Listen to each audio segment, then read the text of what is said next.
Vou tentar fazer um vídeo rápido. Gente, eu sou o Lucas Dallas. Hoje eu vou comentar com vocês sobre o livro Uma Canção para a Libélula, da Juliana Dádilo. Eu não sei se é Dádilo ou Dáguilo que fala, eu vou falar Dáguilo. Antes de mais nada, por favor, eu queria pedir para vocês se inscreverem no canal, ajudem-me a crescer. Em nome de Jesus, hosana nas alturas. Então assim, gente, esse livro eu tive que pensar um pouquinho, bastante, em como que eu ia fazer um vídeo para vocês.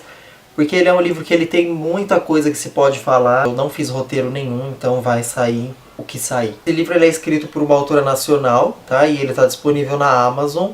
Não sei se tem versão física, tá, gente? Não me perguntem, porque eu li ele pelo Kindle mesmo, tá? Então, se você tem o aplicativo no celular também do Kindle, você lê sem problema nenhum. Esse é um livro, gente, que ele vai falar sobre depressão, sobre melancolia, sobre crise existencial. Então ele é um livro que fala sobre muita coisa numa mesma história. E aí nós temos então a protagonista, que é a Vanessa, e ela é uma pianista profissional. Tá? Então ela é brasileira, né? Ela tem nacionalidade brasileira, mas ela mora em Londres, por causa das turnês que ela faz e tal. E ela é muito famosa, ela é muito popular, e ela é nova, né? Então o talento dela, digamos que a fama dela é meio que desproporcional com a própria idade dela, né? Porque ela é muito nova e já conseguiu conquistar muita coisa ao longo da vida dela. Só que aí, gente, a Vanessa ela vai, em determinado ponto da história, adquirir a depressão. Aqui a gente vai ver como que uma doença dessa se instala em alguém. Porque a Vanessa, a protagonista, ela é uma pessoa que ela tem tudo, praticamente. Ela mora num país legal, ela é branca, ela é magra, ela é loira do olho azul, sabe? Ela tem uma vida profissional ótima, ela tem uma vida financeira boa.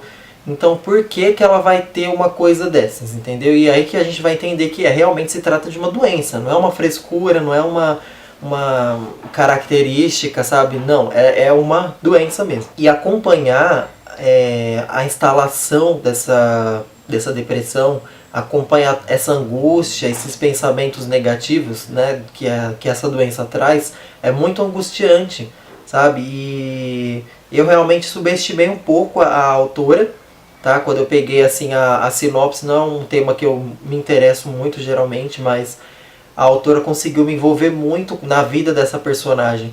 Então quando eu estava lendo, eu peguei características dela que eu já passei por aquilo. Entendeu? Então assim, gente, eu não tive depressão crônica, sabe? Mas algumas características dessa doença são coisas que todo mundo passa, são coisas que todo mundo já passou, sabe? Por uma tristeza muito forte, ou então por um momento muito traumatizante na vida.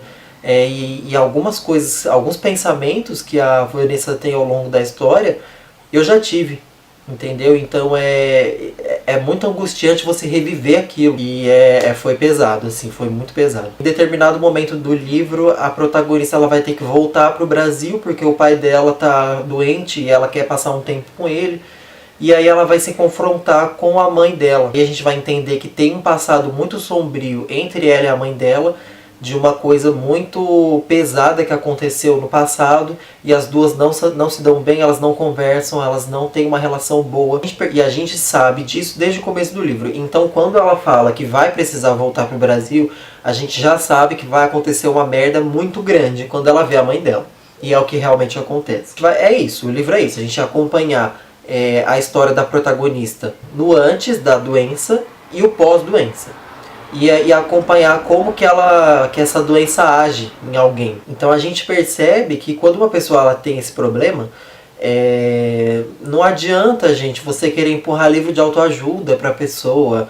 Não adianta você falar que ela precisa, pensa positivo, sabe?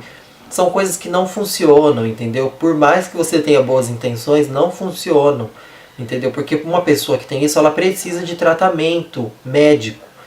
Entendeu? E a gente entende isso a cada página. Só que assim, gente, além de todas essas questões pesadas, né, e escabrosas que o livro vai trazer, é um livro que ele tem uma escrita tão genial, assim, ela é tão simples, mas é uma escrita, ela é rica em vocabulário, ela é rica em tom, sabe? É uma escrita que ela é quase musical, ela é meio poética, sabe?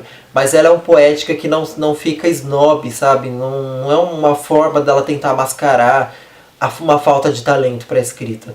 Ela realmente sabe o que está escrevendo e é uma escrita que ela orna do começo até o fim, sabe? Não é uma coisa que fica perdendo tom no meio do caminho. É uma escrita que, nossa, ela do começo até o fim é daquele jeito. E você se envolve, você se cativa. Vai ter um determinado momento em que vai aparecer um carinha, né? Que ele mora lá também em Londres. E aí ele vai acabar se aproximando da Vanessa. E aí nesse momento eu fiquei, puta que pariu. Ela vai enfiar história de amor nesse livro, por favor, não. Eu não estava preparado para isso. Só que, gente, ela faz de um jeito tão... Ela faz com tanta maestria o negócio que você... Quando você percebe, você já está totalmente envolvido na história dos dois, sabe? E você não fica pensando nessa coisa, ai meu Deus, a história de amor, ai não, você sabe que ela tem essa doença, você sabe que pode dar tudo errado a qualquer momento. Digamos que a Vanessa, ela é como se fosse uma bomba relógio. Quando você vai lendo o livro, você sabe que ela pode explodir a qualquer momento, entendeu? Então você fica até com medo pelo cara que tá com ela, né? Qualquer coisa que ele falar pode ser um gatilho para alguma coisa, né? Alguma ação, alguma atitude que ele fizer pode estragar tudo, então você fica meio apreensivo. Outra característica que eu achei genial desse livro foram os simbolismos, tá? O jeito que ela abordou a depressão como sendo uma vilã cinzenta, e ela caracteriza bem essa vilã cinzenta, que é o jeito que a personagem interpreta que seja aquilo que ela está sentindo, né? Porque até cair a ficha que ela realmente está com um problema de saúde mesmo, ela encara todo aquele sentimento, aquela raiva, aquela frustração, aquela tristeza e angústia como sendo uma vilã cinzenta, sabe? Como sendo um monstro mesmo, que fica ali à espreita dela, entendeu? E ela dá forma para isso, é como se ela criasse uma forma pensamento dessa depressão, entendeu? Desse problema. Só que a autora faz isso sem romantizar a depressão, como alguns fazem com alguns chicklists, né?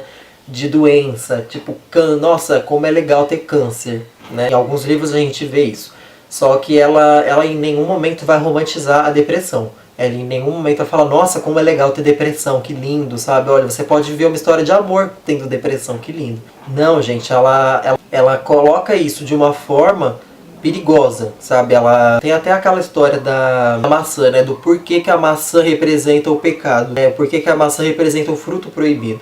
Porque na época os artistas, os pintores, eles não tinham como eles precisavam de alguma coisa para interpretar o fruto proibido, né? Que Adão e Eva comeram lá na história da Bíblia. Então, para representar esse fruto, eles precisavam de um fruto real. Então eles pegaram a maçã, porque é um fruto maravilhoso, ela é vermelha, ela é bonita, sabe? Ela chama a atenção dos olhos. Então, para começar a representar o fruto proibido, eles começaram a pintar com uma maçã, como sendo uma maçã um símbolo. Então, é uma forma de representação. E foi a mesma coisa que a autora fez aqui. Para representar a depressão, ela queria dar uma forma para aquilo, ela queria dar um jeito do leitor visualizar aquilo. E ela criou então a vilã cinzenta, que é como se fosse esse monstro que eu falei que fica sugando a energia dela o tempo todo. E que tá ali pra sempre, nunca vai embora, sabe? Então é um jeito assim bem dark, é um jeito bem bizarro de representar uma coisa que realmente é bizarra e não é bonita. Muito interessante porque a gente embarca na cabeça da protagonista. O livro ele é todo narrado em primeira pessoa, então não é outra pessoa narrando a história. Não é alguém que não tem acesso àqueles sentimentos. A história está sendo narrada por alguém que está vivendo aquilo. Então você consegue entender que aquilo não é uma frescura dela. Que é uma coisa que não tem como ela se livrar. Ela não tem culpa, sabe? É uma coisa muito forte. Ele mexeu muito comigo, gente. Eu fiquei acabado, eu fiquei destruído quando eu terminei de ler esse livro. Além de falar dessa doença, de todas essas questões, a história é muito bem bolada, sabe? Ela é muito bem amarrada em todos os pontos, não tem nenhum furo, não tem nenhuma coisa que fosse impossível de acontecer. É uma história com o pé bem na realidade mesmo. Não tem nenhum deus ex machina que vai chegar do nada e salvar ela, sabe? Não, é uma coisa que vai sempre partir dela própria. Por mais que tenha o carinho que vai ajudar ela nesse processo, é sempre partir dela, entendeu? É ela que tem que se salvar. Entendeu? E aí é muito interessante você acompanhar tudo isso. Eu acho que eu consegui falar tudo que eu queria, porque fazer vídeo sem roteiro é meio tenso. Então é isso, gente. Espero que vocês tenham gostado. Não se esqueçam de me seguir no Instagram. Lá eu tô sempre postando coisas novas. Eu sempre posto tudo primeiro lá, antes de vir aqui pro canal. E aí no Mostrar Mais também tem vídeos, tem links para os meus livros, Pela Estrada Fora e o Amber. Então você tem físico e em e-book, é só clicar aí nos dois links. Então é isso, beijo pra todo mundo e até a próxima.